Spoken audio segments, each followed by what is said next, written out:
Wouldn't it be neat if somehow, some way, you could all of a sudden transport yourself back to one of the major events in world history, such as, welcome aboard the Pinta. Yes, as in one of Christopher Columbus's ships.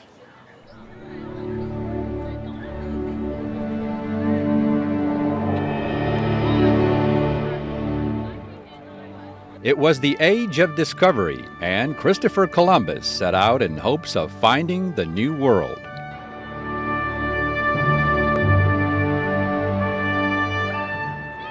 He's an excellent map maker, navigator, and explorer. He went to sea at the early age of 14. He was the son of wool merchants from Genoa, Italy. He wanted nothing to do with the wool trade. I don't blame him. Sheep smell really bad. But he was at sea, and he had extensive travels throughout the North Atlantic, the Mediterranean, along the coast of Africa, getting to the Orient. So he was very familiar with those waters. And he knew the world was round. He was right for all the wrong reasons. So through his study of the wind is what gave him the idea to travel west, to make a westerly route to reach the east. And for that reason, we built this to make the size of the water. So that's why we get The replica of the Nina was first completed in 1991 in Brazil, followed by the Pinta 16 years later. It was the Nina that took part in making of the movie 1492 in Costa Rica during 1992. Since then, she's visited more than 400 ports, including Little Rock.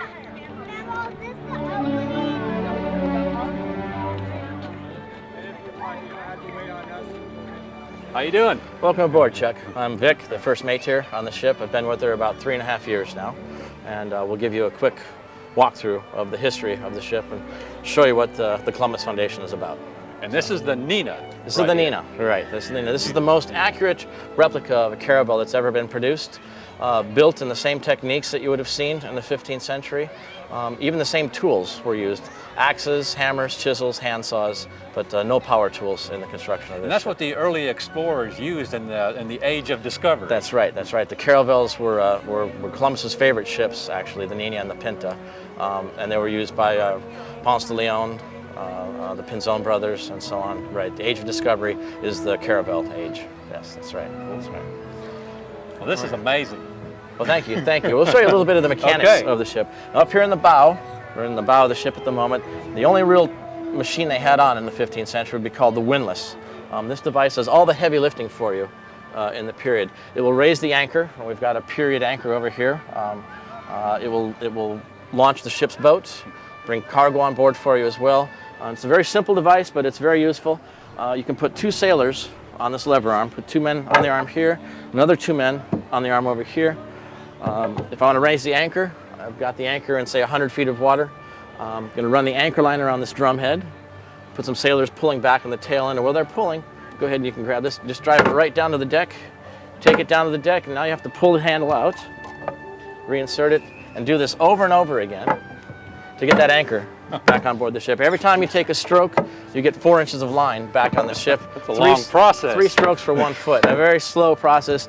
You work long and hard in the 15th century. That's just part of the life at the time. So, a very simple tool, but very effective. Like I said, it's also used to bring the boat up in the air and bring cargo on board the ship as well. So there's our windlass. All right, and then we can go back by the cargo hold, and we'll talk about that for a few minutes. Okay. All right, we're looking at the cargo hold now. Every ship in Columbus's fleet in the 15th century had food and water on board for a full year. He had 27 men on the Nina, 32 men on the Pinta, and 44 on the Santa Maria. Their life is spent up here on the main deck. This is where they live, work, eat, and sleep. So you sleep right here on the deck while you're underway. Down below in the cargo hold is where they kept animals for the voyage, along with their spare lumber, spare line, and so on. So there'd be a small barnyard down here. Rabbits, chickens, goats, pigs, even horses kept below. It's time to eat. You can bring up a rabbit or a chicken. You cook them up here on the deck, and then for the rest of the crew, this is home for you during the voyage. So 3 main types of food, the animals below, pickled foods, like we've had pickled apples, pears, beets, and then dried foods, nuts, almonds, things like this, dried meats, like beef jerky, salted pork, and salted fish. So, and then barrels and barrels of fresh water everywhere. You know, fresh water's the primary item to have on these voyages. They ate well. They had to. They did. Oh, sure. It's just like on a ship today. They pretty much eat very well. Our ship today has a dedicated cook for us. In the time, there would have been several people handling the job of cooking. It's really more about sailing than it is about the comfort of the crew. But treated pretty nicely by the Columbus Foundation today. All right, now back here in the stern of the ship, this is where the ship is steered from. Be one man on the tiller under most conditions. This is the tiller in front of me. The tiller runs all the way back to the rudder, which goes deep into the water with a lot of surface area on it. So when you're moving the tiller, you're moving that rudder and you're steering the ship. Captain's quarters are right down on this section here. The only people with any privacy on the original ship would be the captain and the first mate. They had bunks down below this area. In a very small area, the ship is a cargo carrier. It's not intended for creature comfort, basically, of the captain or the mate. So there's only 4 feet of headroom down below. It's a very cramped little area. You can't be claustrophobic. It's not going to work for you. So when you're steering the ship underway like this, if I've got the tiller over here on the port side right now, it means the ship is going to peel off to starboard. And now if I run this across the deck to the starboard side, the ship will compensate and come back to port for you. It's a very simple way to steer a ship, but today it's pretty unusual to see a 76-ton vessel. That's the Nina, 76 tons, 100 tons over on the Pinta, steered in this method. But that's what Columbus would have done. That's what we do today. You've seen Pirates of the Caribbean with Jack Sparrow at the wheel steering very nicely. The ship's wheel is a great way to steer, but it came along about 80 years after Columbus had died. So until that time, they're steering with the tiller and rudder here. Underway for us, there's always somebody back here. As soon as the ship is moving, there'll be somebody on the tiller. There'll be another set of eyes up in the bow. As you can see, there's a big blind spot here. You've got to always have a second set of eyes up in the bow for you to give you an idea of what's happening. If our sails are down, and when we are sailing, they come right down to the cap rails here. So back on the tiller, all you see ahead of you is a big white sheet. That's the sail. You don't even see the bow of the ship. So always has to be somebody up calling out the shots for you back here. The brains are in the front of the ship, and then the brawn is back here on the tiller.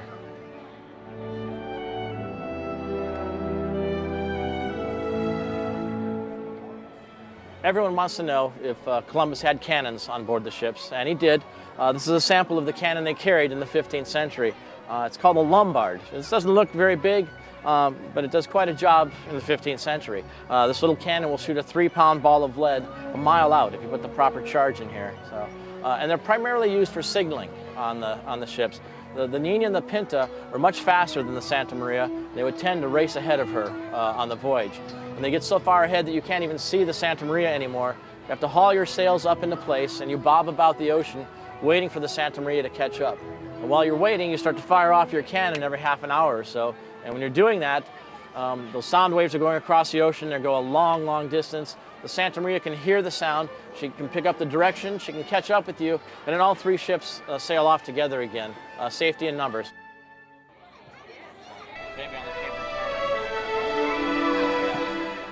Students can learn about Columbus and his voyage in school, but to actually come on board replicas of the Nina and Pinta is a total attention-getter, being catapulted to the year 1492.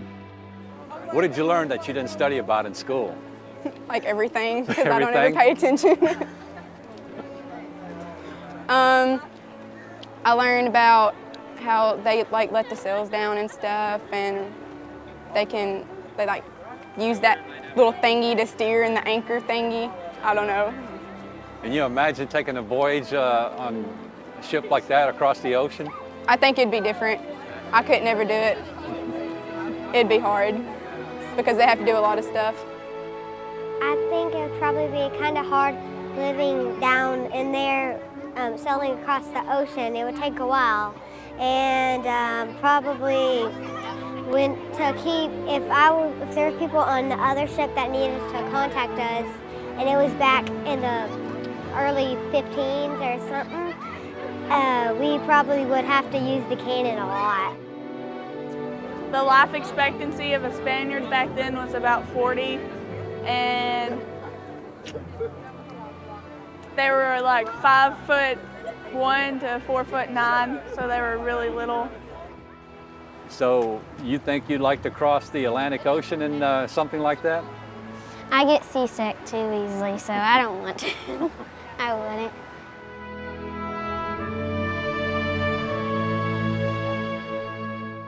Experiencing what it must have been like to sail across the Atlantic aboard ships like these. It is about as close to going back in time as you can get.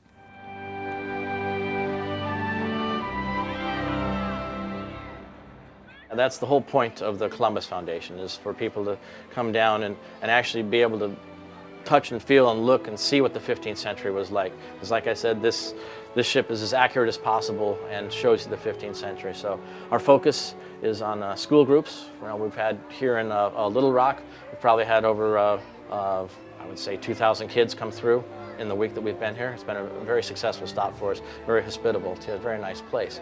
And that's our goal, is to bring people, not just to show you a picture in a history book, but let you come and see a little bit of history. And then, the crew of the ship are volunteers. We have people on board between high school and college, during semesters at college, which is a good thing too, to add to their education area. The primary goal is education. Let young and old see what the 15th century looked like and get a real good grip of what was going on during the Age of Discovery.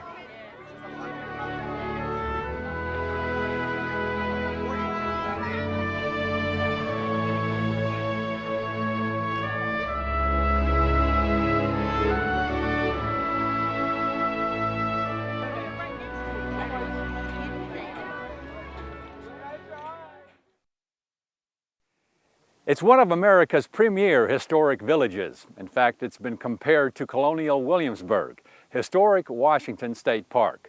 Here you can go back in time to the 19th century, back to one of the most trying times of our country's history, as reenactors portray the harsh reality of the war between the states.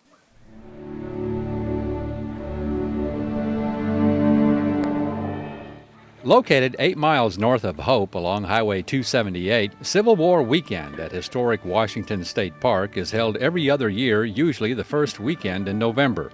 Reenactors from across the region present living history demonstrations along with battle scenarios.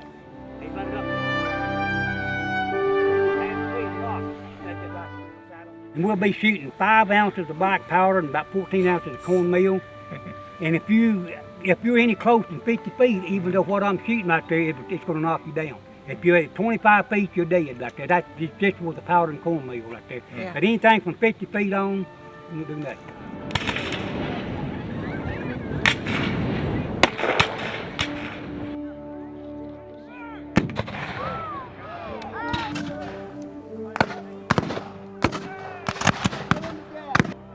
Ready! Ready! Aim! I've been reenacting for 22 years. I know a lot of people have different reasons why they do this. Of course, the common reason would be to honor their ancestors, which ranks up pretty high. We try to put ourselves through what they went through, at least a portion of it. There's no way that we could actually experience what they experienced because we're not being shot at. But we try to get that feel of what they went through. And besides that, we have a good time. You have people with a common interest doing this. You got the camaraderie and around the campfire at night, that kind of thing. And plus, you get out there and shoot guns and that kind of thing. So that's always, I guess it's the male thing. They like to get out and do that. So, but that ranks high on reasons why we do this. So tell us what we're going to see on this skirmish that's going to be taking place, and what is your role? Well, my role, we'll be portraying a federal company today.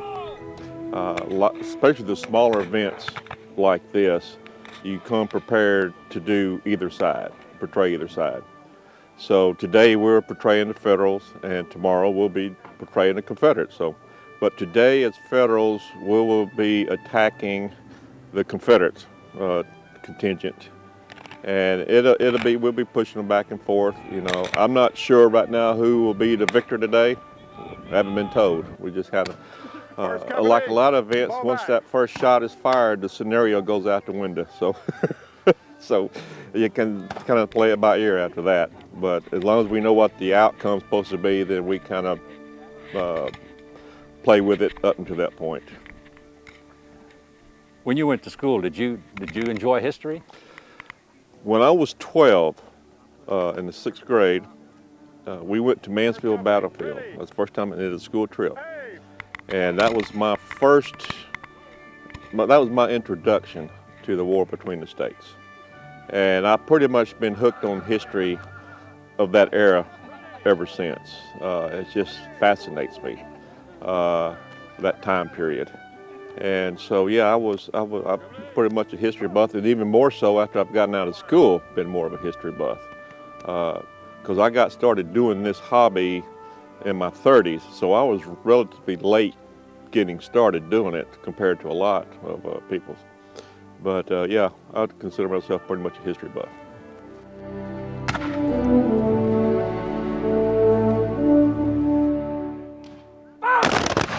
Load! First company, fall back. Ready, aim, fire, load. Excellent, excellent. First of all, I want to make it clear, I'm a Confederate. I just happen to be dressed in blue this time out because everybody plays Confederate, we'll have nobody to fight. So they designate some different parts of our groups to become, we call it galvanized, and that means we just dress in the blue. We don't like it too well, but we do it because we're into this. This is a great hobby for all these fellows here. Most of us are from East Texas and Arkansas in 19th Texas. And we come up to the events in Arkansas, we go to Louisiana. We actually went over to Virginia this year and did First Manassas. It was quite the trip for a lot of us. It was a trip of a lifetime, actually. 8 days in the car with 5 fellows. Make you either friends or enemies. We turned out to be good friends, all of us. Yeah, the reenacting community, if we don't get some young blood in, all us old duffers, as you see, we're gonna die out eventually. So we can kind of recruit as we go along at these events here. And it's such a good thing to see the public turn out and watch us do this. But we try to honor the heritage of the men that fought, both sides actually, that fought in the Civil War. And the big thing with me is that I just, as a kid, was a history buff. And I had to wait all my working life to retire to become a kid again. And that's where I'm at in life. I'm enjoying going to these events with my brothers, and we form a tight bond, unity of like-minded men.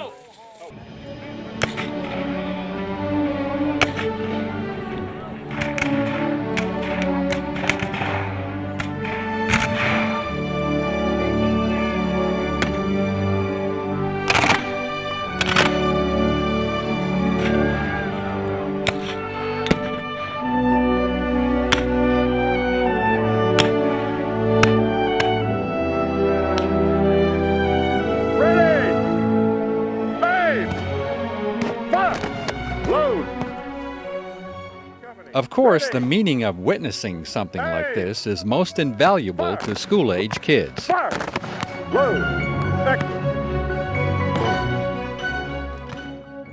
Is this your first time seeing something like this? Oh no, I've been coming since I was a little girl. Really? Mm-hmm. This is probably about my 3rd or 4th time, but I come to Old Washington all the time. So what do you think of watching these battles? I love it, and I think it's great for kids, people, the history, because we don't really get to learn a lot about this at school. I mean, yeah, we go through the books, but we don't get to experience stuff like this. So I really enjoy it. I'm a history freak anyways. Riley, what about you? What do you think? This is cool. Ready! As this reenactment had spectators, the first major battle of the Civil War in July of 1861, the Battle of Bull Run, also had spectators, who anxiously gathered in hopes of witnessing a Confederate defeat, which of course turned out to be just the opposite. Forward!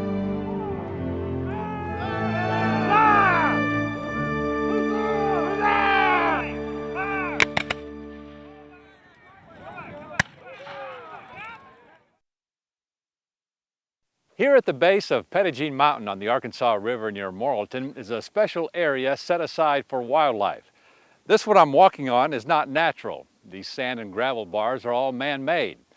A combined effort of the U.S. Army Corps of Engineers, the Arkansas Game and Fish Commission, and Old Charlie at Charlie's Hidden Harbor pint.org/sanctuary.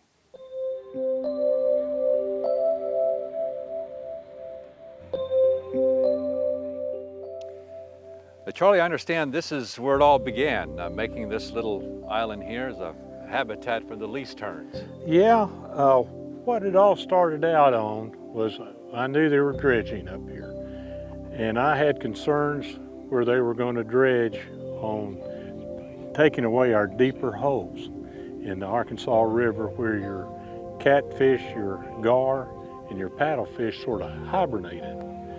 And so a good friend of mine is over the river named Bobby Leonard, and he turned around and said, well, let's all get together. The Corps came up, the Game and Fish, myself, and I said I had concerns about it. We all got together, we looked at this area. The Game and Fish had to come in and do another study on it to make certain this was all right. The Corps went along with it, and we ended up with these great islands down through here. And what this turned into was a least term sanctuary. You can see how you have gravel and sand. The least term loves the gravel. So when this got washed out, we had a study group that came from Votech at Russellville. And they were doing it on the least term because it's an endangered species. Well, the kid came up here and he said, Charlie, we had 70 hatchlings here. It was the most hatchlings in one area from Dardanelle all the way to Conway. This is just fantastic. And then the Corps of Engineers environmentalists came up. They were talking to me. They said, we would like to keep this island here, but we'd like maybe to have to put signs on it to keep people off. And they thought I was going to say, no, no, no. Well, I told them they could do anything they want. I'd even put the signs up because this is so beautiful, and I need you to come up in the spring and then in the summer when they're here and take pictures of them. It's just in mass of birds.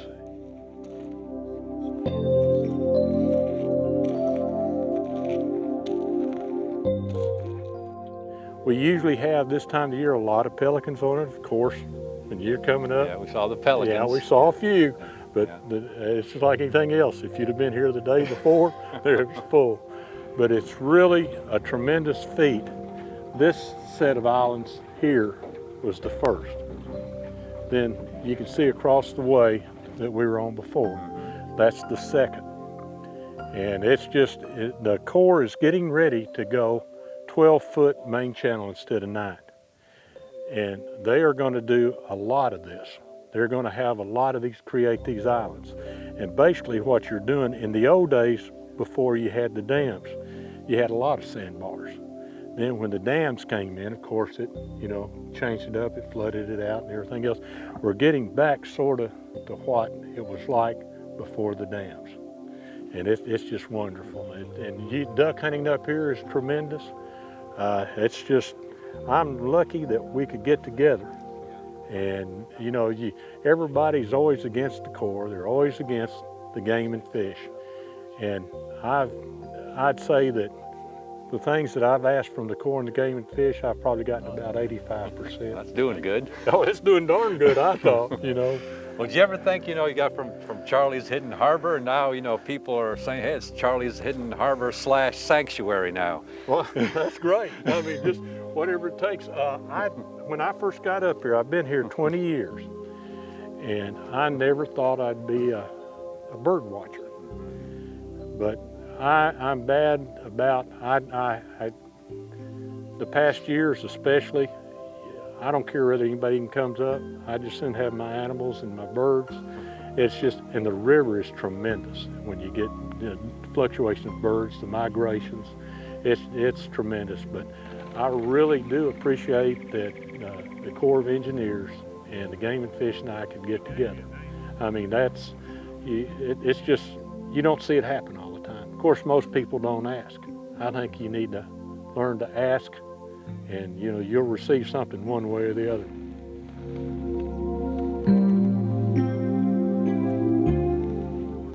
will say the Arkansas Game and Fish Commission works with the Corps of Engineers to try and minimize the impacts of their dredging operations.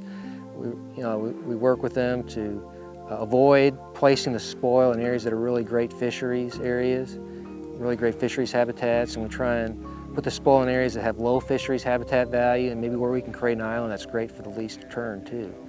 And so we all win, all three of us. We avoid the fisheries impacts, we create an island for the least turn. It's real beneficial, and then we also get the navigation channel that the barge industry needs.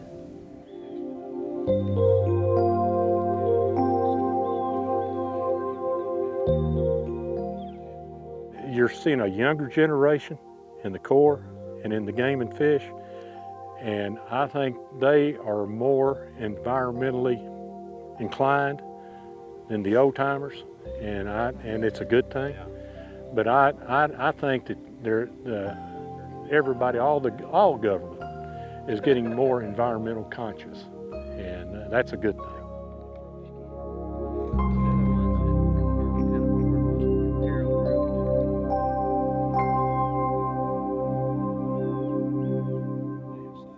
So check out the unique hidden sanctuary here near Pettigene Mountain on the Arkansas River near Morrilton. And for more on this destination, plus many of our others, or to order a copy of an episode, visit our website, aetn.org/exploringarkansas.